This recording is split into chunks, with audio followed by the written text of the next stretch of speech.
მოგესალმებით, მე ნოდარ სირბილაძე ვარ, რადიო კომერსანტის თემა იწყებს თქვენთვის მუშაობას და დღეს ეთერს დავიწყებთ რუბრიკით კონკურენცია და მომხმარებლის უფლებების დაცვა და სტუმარიც უკვე შემოგვიერთდა უსაფუტკარეძე კონკურენციისა და მომხმარებლის უფლებების დაცვის სააგენტოს წარმომადგენელი და დღეს ჩვენ ორ საინტერესო თემაზე უნდა ვისაუბროთ, უფრო კონკრეტულად კი ორ გადაწყვეტილებაზე, რომელიც მიიღო კონკურენციის სააგენტომ.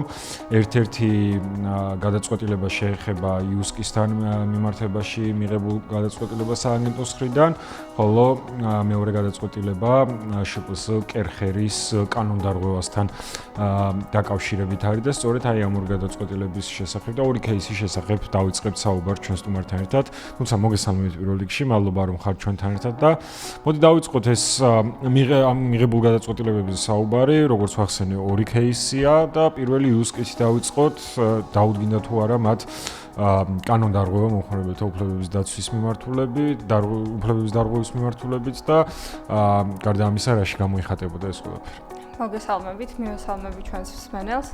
რაც შეეხება კონკრეტულად იუსკის მიმართ კანონდარღვევის დადასტურებას, პირველ რიგში მინდა აღნიშნო, რომ სააგენტოში შემოვიდა მომხმარებლის განცხადება, სადაც მომხმარებელი მიუთითებდა, რომ მან იუსკის ოფიციალურ ვებგვერდზე ნახა კონკრეტული საქონელი შესაძენად, რომელზეც მითითებული იყო, რომ 40%-იანი ფასდაკლება ვრცელდებოდა და ხელმისაწვდომი იყო მხოლოდ მაღაზიაში. შესაბამისად, ამ ინფორმაციის საფუძველზე მომხმარებელი მივიდა იუსკის ერთ-ერთ ფილიალში ამ კონკრეტული ნივთის შესაძენად, მაგრამ აღმოჩნდა, რომ თურმე ადგილზე ვრცელდება 30%-იანი ფასდაკლება და არა 40%-იანი ფასდაკლება. აღნიშნულთან დაკავშირებით მოვაჭრის წარმომადგენელმა განმარტა, რომ ეს აქცია ვრცელდებოდა მხოლოდ 40%-იანი ფასდაკლების აქცია ვრცელდებოდა მხოლოდ ონლაინ შესყიდვის შემთხვევაში, ხოლო ადგილზე შეძენის შემთხვევაში კი მხოლოდ 30%-იანი ფასდაკლება ვრცელდებოდა. რა თქმა უნდა, ამან გამოიწვია მომხმარებლის უკმაყოფილება, მან მაინც შეიძინა ეს ნივთი, იმიტომ რომ კონკრეტული ნივთის შეძენის სურვილი ჰქონდა, მაგრამ იმასთან შედარებით მაღალ ფასად, ვიდრე მას მოლოდინი ჰქონდა. შესაბამისად, მოგმართა მომხმარებელმა, ჩვენ დავიწყეთ საქმის მოკვლევა და საბჭო პოლიტიკის, ასევე ვებგვერდის შესწავლის და მოვაჭრის მიერ წარმოდგენილი პოზიციების, ასე ვთქვათ, ურთიერთშეჯერების შედეგად გამოიკვეთა, რომ მოვაჭრე ისე აწვდიდა ვებგვერდის შესახებ ინფორმაციას მომხმარებლებს, რომ ეს ცოტა იწვევდა დაბნეულობას. კერძოდ რაში გამოიხატებოდა ახლა ეს ინფორმაციის მიწოდება. პროდუქტი, როდესაც განთავსებული იყო საიტზე და ეწერა, რომ იყო მხოლოდ -40%-იანი ფასდაკლება შესაბამისი საწყისი ფასის და საბოლოო ფასის მითითებით, იქვე ეწერა, რომ ხელმისაწვდომია მხოლოდ მაღაზიაში. რაზეც აღნიშნა მოვაჭრემ, რომ ეს მიუთითებდა მხოლოდ პროდუქტის ხელმისაწვდომობაზე და არა უშუალოდ ფასდაკლების გავრცელებაზე. ფასდაკლება ვრცელდებოდა ონლაინ, ისევ ამის მტკიცებას ახდენდა მოვაჭრე, ხოლო ადგილში შეძენის შემთხვევაში ისევ 30%-ია. როდესაც ადგილზეა მხოლოდ გამოდის, რომ ონლაინ მაშინ არ უნდა იყოს ეს თუ მხოლოდ ადგილზეა, ხო? ანუ ეს რა თქმა უნდა და აი ეს ხელმისაწვდომობა განმარტა, რომ პროდუქტი ონლაინ არ არის ხელმისაწვდომი, მაგრამ შეუძლია მას შეიძინოს შესაბამისი შეთავაზებით ადგილზე. რა თქმა უნდა, ეს არის დამაბნეველი და ქმნის მომხმარებელს ისეთ აღქმას, რომ თითქოს ეს 40%-იანი ფასდაკლებაც ხელმისაწვდომია მაღაზიაში და ეს რა თქმა უნდა თვლის მომხმარებლის ეკონომიკურ ქცევას, ის უწევს ხარჯს თუნდაც მაღაზიაში მისასვლელად, რომ შეიძინოს მისი საქონელი და რეალურად ისე მოხდება, რომ მას უწევს უფრო მაღალ ფასად შეიძინოს კონკრეტული ნივთი, ვიდრე ქონდა ამისი მოლოდინი.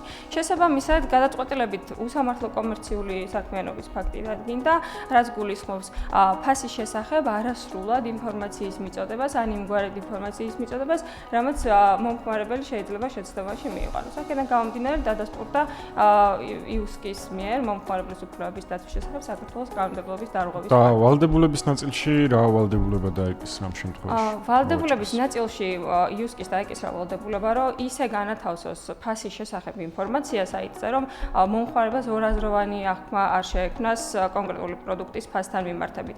ერთმანეთისგან გამიჯნოს ფასდაკლების მოქმედების არეალი, დისტანციურად მოქმედებს ფასდაკლება თუ ადგილზე შეძენის შემთხვევაში, რამდენი პროცენტით რა აქვს ღირებულება კონკრეტულ საქონელს და ცალკე განსაზღვროს ხელმისაწვდომობის გრაფა, სადაც მარტივად ახმადი იქნება, რომ კონკრეტული პროდუქტი არის ხელმისაწვდომი მხოლოდ ონლაინ თუ ორივეგან, ან მხოლოდ ადგილზე და ეს არ ვრცელდებოდა, ეს არ მიუთითებდეს კონკრეტული ფასდაკლების გავრცელების, ასე ვთქვათ, პირობებზე, რომ მხოლოდ ადგილზე, ან მხოლოდ ონლაინ ვრცელდება კონკრეტული ფასდაკლება. კი ბატონო, მეორე кейსიც რო გადავიდეთ შპს კერხერთან დაკავშირებით, აი აქ რა კანონდარღვევა გამოიკვეთა რა მიმართულებით?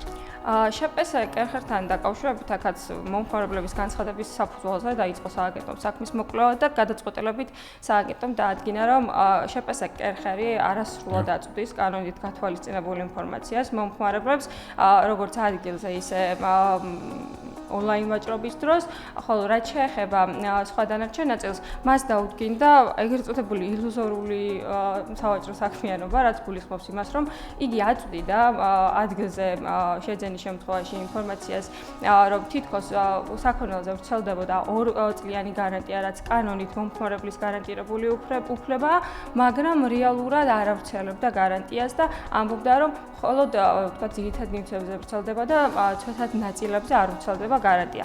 ეს რა თქმა უნდა არის უსამართლო კომერციული საქმიანობა და თან იმგვარად ინფორმაციის მიწოდება, რომ მომხმარებელს შეიძლება ჰქონდეს ახმა, რომ აი კი მე 2 წლიანი გარანტიით სარგებლობის შესაძლებლობა მაქვს, როგორც კანონით მოვაჭრის სავაჭრო პოლიტიკის შესაბამისად, მასთან შეძლებულ პროდუქციაზე, მაგრამ ეს გარანტია თურმე არ ვრცელდება ცვეთად ნივთებზე, მიუხედავად იმისა, რომ მისი თავდაპირველი ნაკლი შეიძლება გამოწვეული იყოს მოვაჭრის ბრალით და არა მომხმარებლის ბრალით. აქედან გამომდინარე, ეს რა თქმა უნდა დაკვალიფიცირდა როგორც უსამართლო კომერციული საქმიანობა, ვინაიდან გარანტია არის ყველაფერზე აბსოლუტურად, არ აქვს მნიშვნელობა ეს ცვეთადი ნივთი იქნება თუ მსხვილი ტექნიკა თუ წვრილი ტექნიკა, ნებისმიერ ნივთზე ვრცელდება 2 წლიანი კანონით მიერი გარანტია, რაც გულისხმობს თავდაპირველი ნაკლის არსებობის შემთხვევაში მომხმარებლის უფლებას, მოვაჭრეს მოთხოვს ნივთის შეცვლა, შეკეთება, ხელშეკრულები და გასვლა ან ფასის ადეკვატური შემცირება. კი ბატონო, და აი ამ შემთხვევაში აქაც გაფრთხილებით შემოიფარგლა კონკურენციის სააგენტო თუ გადაწყვეტილების ნაწილი როგორია? გადაწყვეტილებით დადასტურდა კანონდარღვევა და შესაბამისად დაევალა მას მის სავაჭრო პოლიტიკა მოიყენოს კანონთა შესაბამისობაში, ისე მიაწოდოს მას ვთქვათ მომხმარებლებს ინფორმაცია, როგორც რეალურად არის და ასევე აღადგინოს იმ მომხმარებელთა დარღვეული უფლებები, რომელთაც მისი უსამართლო კომერციული საქმიანობის შედეგად ან არასწორი ინფორმაციის შედეგად მიადგა წიერი. კი ბატონო, ან გარანტია აღუდგინონ, ან თანხა დაუბრუნონ. რა თქმა უნდა. კი ბატონო. დიდი მადლობა, რომ გაგოცანით ეს ორი кейსი და იყავით ჩვენთან ერთად. შეგახსენებთ, რომ ჩვენი სტუმარი იყო ნუცა ფუტკარაძე, კონკურენციის და მომხმარებლის უფლებების დაცვის სააგენტოს წარმომადგენელი.